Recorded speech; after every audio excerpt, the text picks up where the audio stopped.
സർവമംഗളമംഗല്യേ ശിവേ സർവാർത്ഥസാധികേ ശരണ്യേ ത്രയംബകേ ഗൗരി നാരായണീ നമോസ്തുതേ. ഓം ദേവീ നമഃ. ദേവി മഹാത്മ്യത്തിൻ്റെ 4ാമത്തെ എപ്പിസോഡിലേക്ക് എല്ലാവർക്കും സ്വാഗതം. നമുക്ക് വായിക്കാനുള്ളത് ഇനി 16ാമത്തെ ശ്ലോകം മുതലാണ് 20ാമത്തെ ശ്ലോകം വരെയാണ്. അങ്ങനെ 5 ശ്ലോകങ്ങളാണ് നമ്മൾ പറഞ്ഞു വരുന്നത്. വായിക്കും, അതിൻ്റെ ഒപ്പം തന്നെ നമ്മൾ അർത്ഥങ്ങളൊക്കെ നോക്കാം. അപ്പോൾ ആദ്യം നമുക്ക് വായിക്കാം. എല്ലാവരും വായിക്കുക.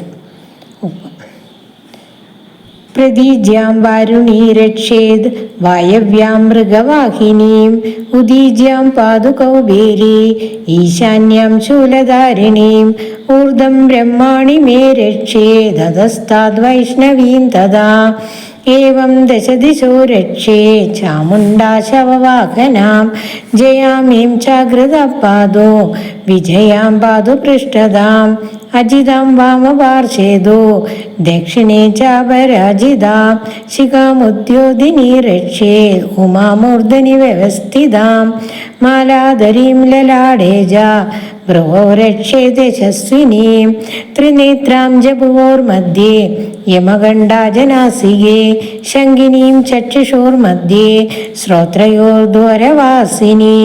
ഓം ദേവീ നമഃ.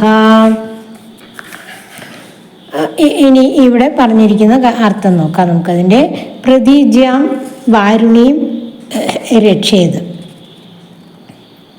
ഇവിടെ ദിക്പാലകന്മാരെ പറയുന്ന പ്രാകൃതമായിട്ടാണ് പറയുന്നത്. പടിഞ്ഞാറേ ദിക്കിൽ വാരുണിയും വായുകോണിൽ മൃഗവാഹിനിയും വടക്കേ ദിക്കിൽ കൗമാരിയും ഈശാനകോണിൽ ശൂലധാരിണിയും എന്നെ രക്ഷിക്കട്ടെ. മൃഗവാഹിനി എന്ന് പറയുന്നത് വായുദേവതയ്ക്ക് മൃഗവാഹനമാകിയാൽ വായുശക്തി എന്നർത്ഥം. അപ്പം ഇവിടെ നമ്മൾ ഇതിൽ നിന്ന് മനസ്സിലാക്കേണ്ടത് എന്താണെന്ന് വെച്ചാൽ എല്ലാ ദിക്പാലകന്മാരും നമ്മളെ രക്ഷിക്കുന്നുണ്ട്. അപ്പം ദിക്കുകളെല്ലാം ഓരോ ദിക്കുകളെയും ദേവി രക്ഷിക്കുന്നു. ദേവിയാണ്, പ്രകൃതി ശക്തിയാണ്.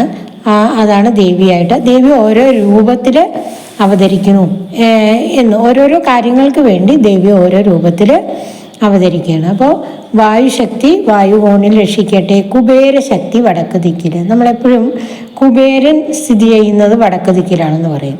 അതുപോലെ മഹേശ്വര ശക്തി ഈശാനകോണിൽ നമ്മളെ രക്ഷിക്കട്ടെ. അപ്പോൾ ഓരോ ദിക്കുകളിലും നമ്മളെ രക്ഷിക്കട്ടെ. പിന്നെ ഊർധ്വം ബ്രഹ്മാണി മേ രക്ഷേ തതസ്താദ് വൈഷ്ണവീം തഥാ ഏവം ദശദിശോ രക്ഷേ ചാമുണ്ഡ ശവവാഹനാം. ഹേ ബ്രാഹ്മണി. ബ്രാഹ്മണി എന്ന് പറയുന്നത് ബ്രഹ്മാവിൻ്റെ ശക്തി അല്ലയോ ബ്രാഹ്മണി എന്ന് പറയുന്നില്ലേ. ഊർധ്വഭാഗസ്ഥിതയായ ഭഗവതി എന്നെ രക്ഷിച്ചാലും എന്നാണ് പറയുന്നത്. എല്ലാം ബ്രഹ്മാവിൽ നിന്നാണല്ലോ എല്ലാ ശക്തികളും ഉണ്ടാവുന്നത്. പിന്നെ അപ്പം അങ്ങനെ ഒരു ബ്രാഹ്മണി എന്ന് പറഞ്ഞിരിക്കുകയാണ്. പിന്നെ മുകളിൽ എന്നെ ദേവി രക്ഷിക്കണം, ഊർധ്വം, അതുപോലെ തന്നെ താഴത്ത്, പിന്നെ അധോഭാഗത്തിൽ. ഇപ്രകാരം 10 ദിക്കുകളിലും പ്രേതാസനത്തിൽ വസിക്കുന്ന ആ ചാമുണ്ഡാദേവി എന്നെ രക്ഷിക്കട്ടെ എന്ന് പറയണം. അപ്പോൾ ദേവിയോട് നമ്മൾ പ്രാർത്ഥിക്കുകയാണ്. ദേവി എല്ലാ ഭാഗങ്ങളിലും ദേവി നമ്മളെ രക്ഷിക്കാൻ.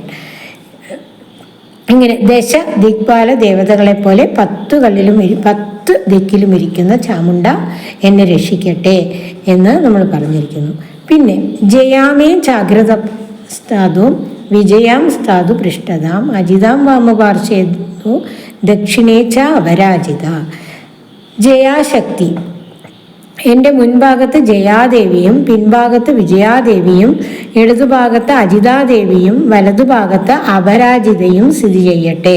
അപ്പോൾ ഓരോ ദേവിയും ഓരോ ഭാഗത്ത്, മുൻഭാഗത്ത് ജയാദേവി, പിൻഭാഗത്ത് വിജയാദേവി. അപ്പോൾ ഇതൊക്കെ എൻ്റെയൊക്കെ അർത്ഥം എന്താണെന്ന് വെച്ചാൽ ജയം ഉണ്ടാവട്ടെ, വിജയം ഉണ്ടാവട്ടെ, നമ്മൾ എവിടെയും പരാജയപ്പെടരുത് എന്ന്. അപരാജിത എന്ന് പറഞ്ഞാൽ എന്താണ്? ദേവി മഹാത്മ്യം വായിക്കുന്നവർക്ക് ഒരു സ്ഥലത്തും പരാജയം ഉണ്ടാവില്ല എന്നാണ്. ദേവി നമ്മളെ രക്ഷിച്ചുകൊണ്ടേയിരിക്കും. അപ്പോൾ ദേവി അങ്ങനെ രക്ഷിക്കട്ടെ. പിന്നെ ശിഖാം ഉദ്യോതിനി രക്ഷേത് ഉമാമൂർധനി വ്യസ്ഥിത മാലാധരീം ലലാടേജ ബ്രൗരക്ഷേ യശസ്വിനിയും. അവിടെ എന്താന്ന് പറഞ്ഞിരിക്കുന്നത് വെച്ചാൽ ഓരോ ഭാഗത്തും ശിഖയെ ഉദ്യാദിനി ശിഖയെ രക്ഷിക്കട്ടെ. ഉമ മൂർധാവിൽ സ്ഥിതി ചെയ്യുന്നവളായിട്ട് മൂർധാവിനെ രക്ഷിക്കട്ടെ.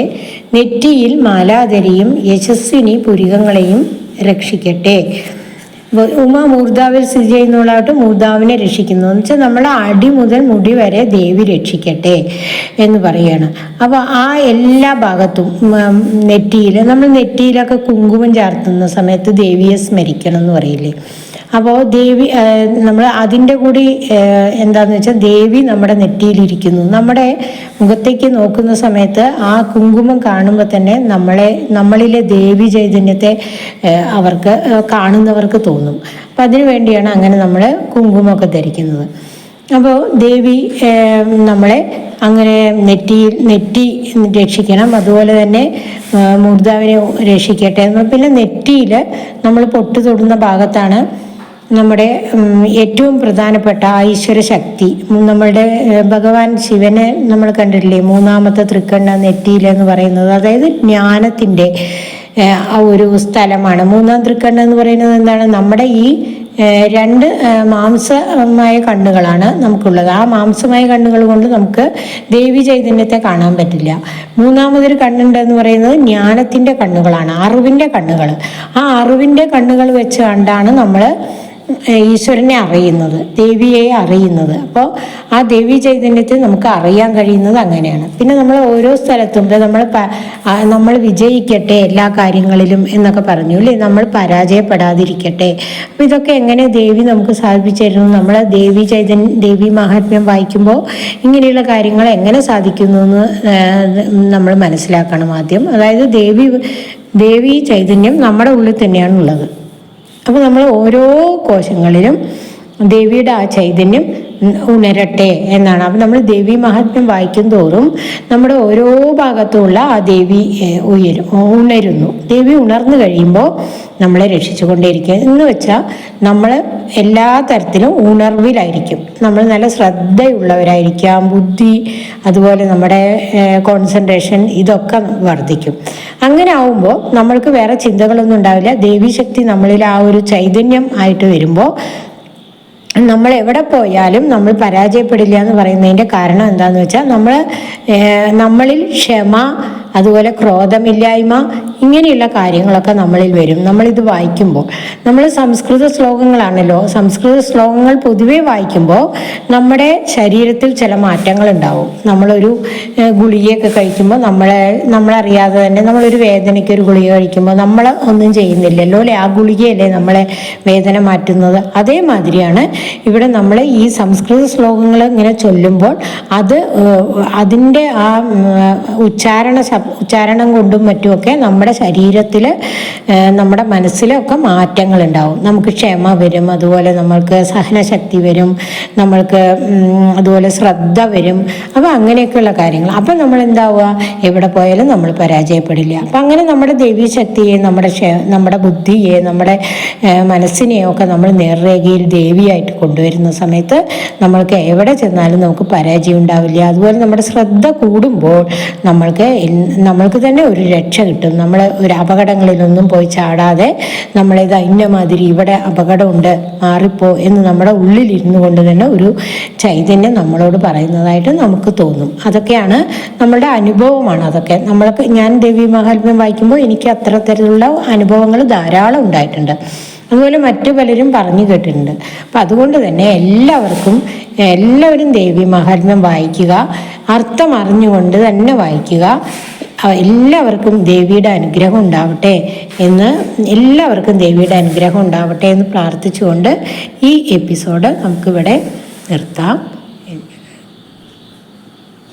അമ്മേ നാരായണ, ദേവി നാരായണ, ലക്ഷ്മി നാരായണ, ഭദ്രേ നാരായണ.